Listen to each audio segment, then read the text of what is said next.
Welcome to GK facts. स्वागत है आप सभी का आपके अपने यूट्यूब चैनल जीके फैक्ट्स में।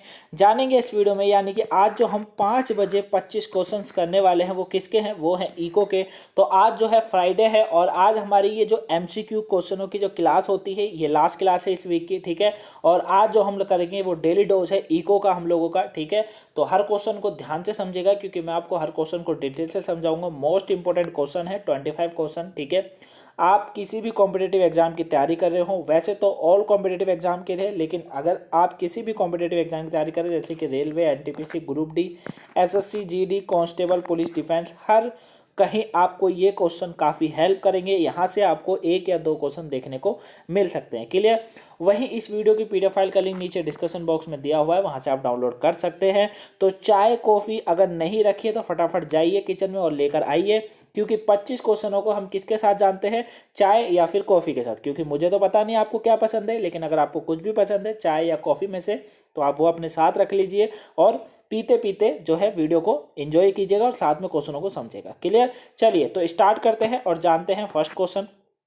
पहला क्वेश्चन है आज इको का कि नौकरी के समाचार कौन सा मंत्रालय देता है। तो बताइए, जो नौकरी का समाचार होते हैं वो कौन सा मंत्रालय देता है, वो देता है कौन सा, ये देता है सूचना और प्रसारण मंत्रालय, यानी कि डी ऑप्शन बिल्कुल राइट आंसर है। करंट अफेयर में काफी बार आपने ये सुना होगा, ठीक है। तो सूचना और प्रसारण मंत्रालय के द्वारा नौकरी के समाचार जो है ये जो है यही मंत्रालय देता है, ठीक है। याद रखना, एम्प्लॉयमेंट से संबंधित हर समाचार देता है कौन सा, सूचना और प्रसारण मंत्रालय। नेक्स्ट क्वेश्चन है, खुले बाजार की क्रियाएं, खुले बाजार की क्रियाएं यानी कि ओपन मार्केटिंग जो है ऑपरेशन किस नीति का अंग है। तो बताइए, जो खुले बाजार की क्रियाएं हैं वो किस नीति का अंग है, किस नीति का है, साख नीति है, प्रशुल्क नीति है, या व्यापारिक नीति है, प्राकृतिक संसाधन नीति है, कौन सी नीति है ये। तो देखिए, जो खुले बाजार की क्रियाएं होती हैं ये क्या कहलाती हैं, साख नीति। क्या कहलाती है, साख नीति ये कहलाती है। अब इसके बारे में समझिए ध्यान से, देखिए क्या कहा जा रहा है। OMO यानी कि खुले बाजार की जो क्रियाएं होती हैं, जो कि मौद्रिक नीति का एक हिस्सा इनको कहा जाता है, जिसके अंतर्गत साख यानी क्रेडिट यानी मनी सप्लाई का विस्तार बढ़ाने के लिए RBI खुले बाजार में सिक्योरिटीज खरीदती है, ठीक है। और साथ में जबकि साख को जब नियंत्रण करना होता है या कम करना होता है तो RBI द्वारा प्रतिभूतियां बेची जाती है, यानी कि जो है गारंटी जिसको बोला जाता है वो बेची जाती है, ठीक है। तो साख यानी कि क्रेडिट बोला जाता है और इसी को जो है खुले बाजार की क्रिया ये कहा जाता है, नीति का ये एक अंग होता है इसका। नेक्स्ट क्वेश्चन है, निम्नलिखित में से किस आयोग ने सतत विकास का सर्वप्रथम परिभाषा दी है। तो ये किसने दी है, तो ये जो परिभाषा दी गई है किसकी, सतत विकास की, ये दी गई है किसके द्वारा, ब्रटलैंड आयोग के द्वारा। किसके द्वारा, ब्रटलैंड आयोग जो है इनके द्वारा दी गई है। सी ऑप्शन इसका बिल्कुल राइट आंसर है। क्वेश्चन आपको रिवीजन करते रहना है। देखिए क्या कहा जा रहा है कि इस आयोग ने 1987 में अपनी रिपोर्ट जो है आवर कॉमन फ्यूचर में दी थी, ठीक है। वहीं सतत विकास के ऐसे विकास बताया गया जो भविष्य की पीढ़ियों की आवश्यकताओं की पूर्ति से समझौता किए बिना वर्तमान की आवश्यकताएं पूरी करता है, ठीक है। तो काफी इंपॉर्टेंट है, सी ऑप्शन इसका बिल्कुल राइट आंसर है। नेक्स्ट है, मुंबई स्टॉक एक्सचेंज की स्थापना कब हुई थी। भाई मोस्ट इंपॉर्टेंट क्वेश्चन है, काफी बार एग्जाम में क्वेश्चन आ जाता है कि मुंबई स्टॉक एक्सचेंज की स्थापना कब हुई थी, ये आपको बताना है। तो इसकी स्थापना कब हुई थी, देखिए इसकी जो स्थापना हुई थी वो 1875 में हुई थी। कब हुई थी, 1875 में हुई थी। याद रखिएगा 1875 में मुंबई स्टॉक एक्सचेंज की जो है स्थापना हुई थी, क्लियर। नेक्स्ट क्वेश्चन, 1969 में बैंकों के राष्ट्रीयकरण के समय भारत का प्रधानमंत्री कौन था। बताइए कौन था भाई भारत का प्रधानमंत्री उस समय, जब 1969 में, कब 1969 में क्या करा गया था, बैंकों का राष्ट्रीयकरण करा गया था। एक क्वेश्चन तो ये निकलता है, उस समय प्रधानमंत्री कौन था। देखिए उस समय जो प्रधानमंत्री थे वो कौन थे, वो थे कौन, मोरारजी देसाई, ठीक है। मोरारजी देसाई थे, इसका बी ऑप्शन बिल्कुल राइट आंसर है। तो 1969 में मोरारजी देसाई जी की सरकार थी जब बैंकों का राष्ट्रीयकरण करा गया था। और कितने बैंकों का करा गया था, इसका आंसर आप मुझे कमेंट बॉक्स में बताएं, क्योंकि ये मैंने आपको पॉलिटिकल में बता रखा है, ठीक है। ठीक, इंदिरा गांधी, माफ कीजिएगा इंदिरा गांधी की सरकार थी, ठीक है। डी ऑप्शन बिल्कुल राइट आंसर, मोरारजी देसाई नहीं, मोरारजी देसाई नहीं है गाइस, माफ कीजिएगा इसके लिए आंसर में गड़बड़ी हुई है। इंदिरा गांधी की सरकार थी उस समय, ठीक है। और 1969 में बैंकों का राष्ट्रीयकरण ठीक, जब हुआ था तो इंदिरा गांधी की सरकार थी। हाँ, इंदिरा गांधी की सरकार थी, सही है, डी ऑप्शन बिल्कुल राइट आंसर है। नेक्स्ट है, किस पंचवर्षीय योजना में सबसे कम वृद्धि दर का लक्ष्य रखा गया? बताइए, कौन सी ऐसी पंचवर्षीय योजना थी जिसमें कम वृद्धि दर का लक्ष्य रखा गया था? तो ये कौन सी थी? ये थी कौन सी? ये थी आपकी क्या कहते हैं, पहली पंचवर्षीय योजना। बी ऑप्शन राइट बनेगा। भाई, पहली पंचवर्षीय योजना में सबसे कम वृद्धि दर का लक्ष्य रखा गया।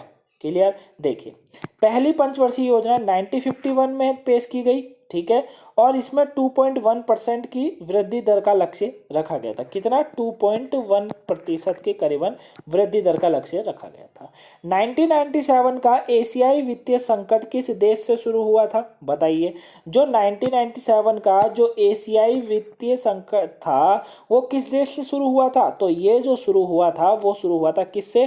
थाईलैंड से। कहाँ से? थाईलैंड से शुरू हुआ था। सी ऑप्शन बिल्कुल राइट आंसर है। क्वेश्चन को आपको रिवीजन करते रहना है, ठीक है। तो 1997 का जो है एशियाई वित्तीय संकट थाईलैंड से शुरू हुआ, जो कि पूर्व एशियाई में फैल था, ठीक है। नेक्स्ट क्वेश्चन, भारतीय अर्थव्यवस्था के उदारीकरण का अग्रदूत किसको कहा जाता है? बताइए भाई, भारतीय अर्थव्यवस्था के उदारीकरण का अग्रदूत किसको कहा जाता है? तो ये किसको कहा जाता है? ये कहा जाता है डॉक्टर मनमोहन सिंह जी को। बी ऑप्शन बिल्कुल राइट आंसर है, ठीक है। डॉक्टर मनमोहन सिंह जी एकमात्र ऐसे व्यक्ति थे जब भारत में उदारीकरण की नीति बन चुकी थी तो उसका अग्रदूत इन्हीं को कहा जाता है। क्लियर? इसका आपको याद रखना है। बंद अर्थव्यवस्था से क्या समझते हो? बताइए, क्या होती है बंद अर्थव्यवस्था? पता है क्या किसी को? पढ़ा है किसी ने बंद अर्थव्यवस्था के बारे में? देखिए, बंद अर्थव्यवस्था से सिंपल सा संबंध जो है वो क्या है? वो है आयात निर्यात बंद।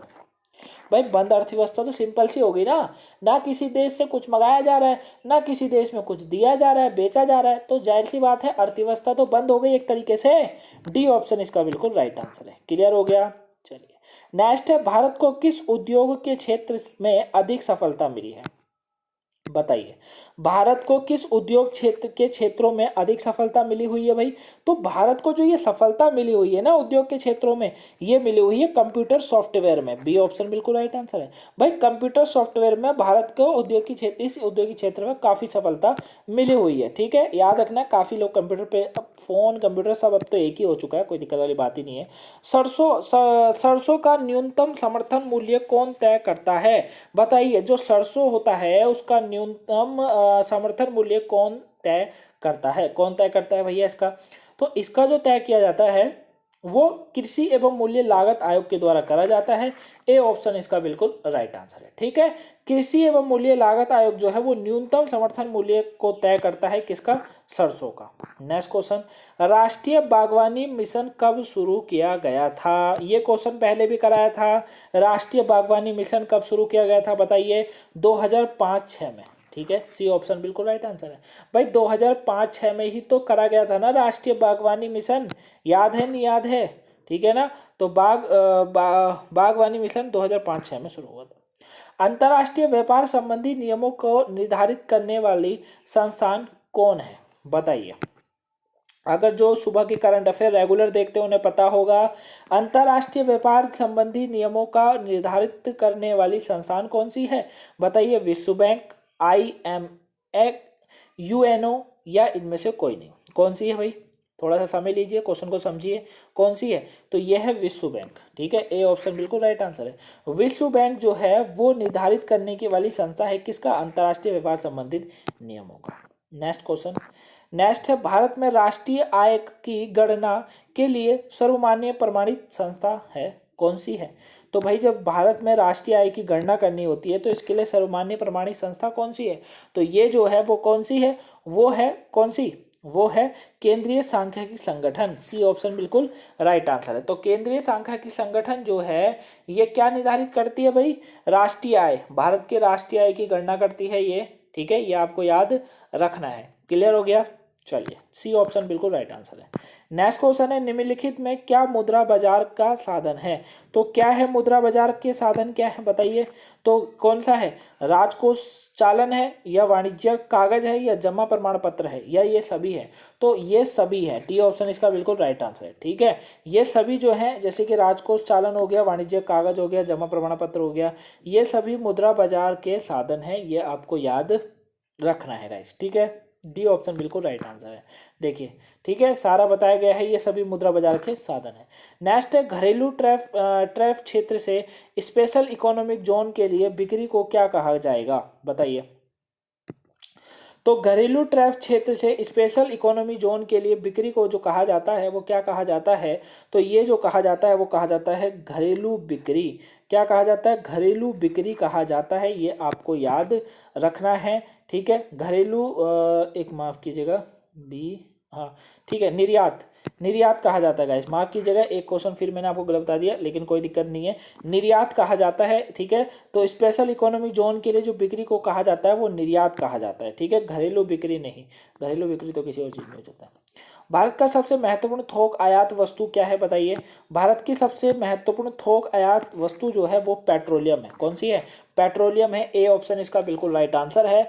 तो पेट्रोलियम एकमात्र ऐसी है जो कि सबसे महत्वपूर्ण थोक आयात है भारत की। ठीक है, देखिए पेट्रोल भारत में थोक आयात होने वाला सबसे महत्वपूर्ण पदार्थ है।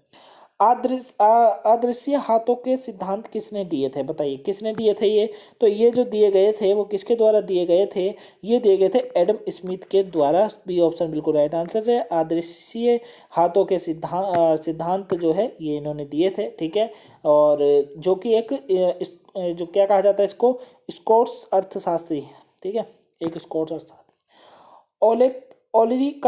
ओलेरिकल्चर किससे संबंधित है, बताइए। ओलेरे कल्चर किससे संबंधित रखता है अपना, तो ये जो अपना संबंध रखता है गाइस वो रखता है सब्जियों के उत्पादन से। ठीक है, ये कल्चर को सब्जियों के उत्पादन से जोड़ा जाता है। सामाजिक आर्थिक योजना किसके हिस्सा है, भाई सामाजिक आर्थिक योजना किसका हिस्सा है, तो सामाजिक आर्थिक योजना जो हिस्सा है वो किसका हिस्सा है, वो हिस्सा है समवर्ती सूची का। सी ऑप्शन बिल्कुल राइट। अरे केंद्रीय सूची राज्य सूची होती है, नहीं होती, उसके बाद आती है समवर्ती सूची जिसमें दोनों सरकार बनाती है कानून। ठीक है, तो सी ऑप्शन राइट है। देखिए समवर्ती सूची वह सूची है जिसमें राज्य और संघ दोनों साथ कार्य करती हैं और सामाजिक और आर्थिक योजना इसी का एक हिस्सा है। स्विट्जरलैंड के जिनेवा में सेंट्रल विलियम रैपिड बिल्डिंग में किसका मुख्यालय है, बताइए किसका मुख्यालय है ऑप्शन में से, भाई सेंट्रल विलियम रैपिड बिल्डिंग में किसका मुख्यालय है, तो यहाँ पर जो मुख्यालय है वो किसका है, वो है अंतर्राष्ट्रीय मजदूर संघ का। ए ऑप्शन बिल्कुल राइट आंसर है, याद रखना है, आप इसके बारे में समझिए। सेंट्रल विलियम रैपिड बिल्डिंग में पहले अंतर्राष्ट्रीय मजदूरों संघ का मुख्यालय था। फिर यह जो है ग्रैंड स्कैनॉक्स और बाद में गैट का मुख्यालय बना। 1995 में यह विश्व व्यापार संगठन का मुख्यालय बना था। ठीक है, ये आपको याद रखना है। ठीक, नेक्स्ट क्वेश्चन है, तो भारतीय अर्थव्यवस्था के निम्नलिखित में से कौन सा उन्नत देशों में आर्थिक विकास पर निर्भर है, तो उन्नत देशों में आर्थिक विकास पर कौन निर्भर है भाई, तो ये जो निर्भर है, भारतीय अर्थव्यवस्था की बात चल रही है, तो ये जो निर्भर है वो है सेवा क्षेत्र। ठीक है, सेवा क्षेत्र पर जो है भारतीय अर्थव्यवस्था जो है इसी क्षेत्र पर उन्नत देशों के आर्थिक विकास पर निर्भर है।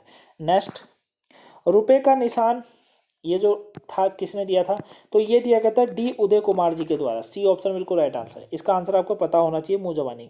तो डी उदय कुमार जी के द्वारा ही दिया गया था, कब, 2010 में दिया था इन्होंने। निम्नलिखित में से कौन सा आर्थिक सहयोग की स्थायी परिषद भी कहा जाता है, बताइए किसको कहा जाता है, तो आर्थिक सहयोग की जो स्थायी परिषद भी कहा जाता है, ये G20 को कहा जाता है। बी ऑप्शन बिल्कुल राइट आंसर है। ठीक है, तो आर्थिक सहयोग की स्थायी परिषद कहा जाता है G20 को। आज का लास्ट क्वेश्चन है, इनमें से कौन सा भारत का सबसे बड़ा बहुराज्यीय सहकारी बैंक है, बताइए। इनमें से कौन है जो कि भारत का सबसे बड़ा बहुराज्यीय सहकारी बैंक है, कौन सा है भाई इसमें से, तो इसमें से जो है वो है सरस्वती बैंक। ए ऑप्शन बिल्कुल राइट आंसर है। ठीक है, भारत का सबसे बड़ा बहुराज्यीय सरकारी बैंक है सरस्वती बैंक। तो ये थे गाइस आज के 25 इको के क्वेश्चन। आई होप आपको अच्छे लगे होंगे और अच्छा खासा आपने स्कोर किया होगा, चाय भी खत्म हो गई होगी आपको। वीडियो कैसी लगी कमेंट बॉक्स में बताएगा जरूर। पसंद आई हो तो वीडियो को लाइक कीजिएगा, चैनल पर नए हैं चैनल को सब्सक्राइब कर लीजिएगा गाइस। वीडियो को शेयर ना करा हो तो वीडियो को शेयर जरूर कीजिएगा ताकि और भी लोगों पर ये वीडियो पहुंच सके। ठीक है, मिलेंगे नेक्स्ट वीडियो में, तब तक के लिए thank you for watching, have a nice day, thank you for watching guys.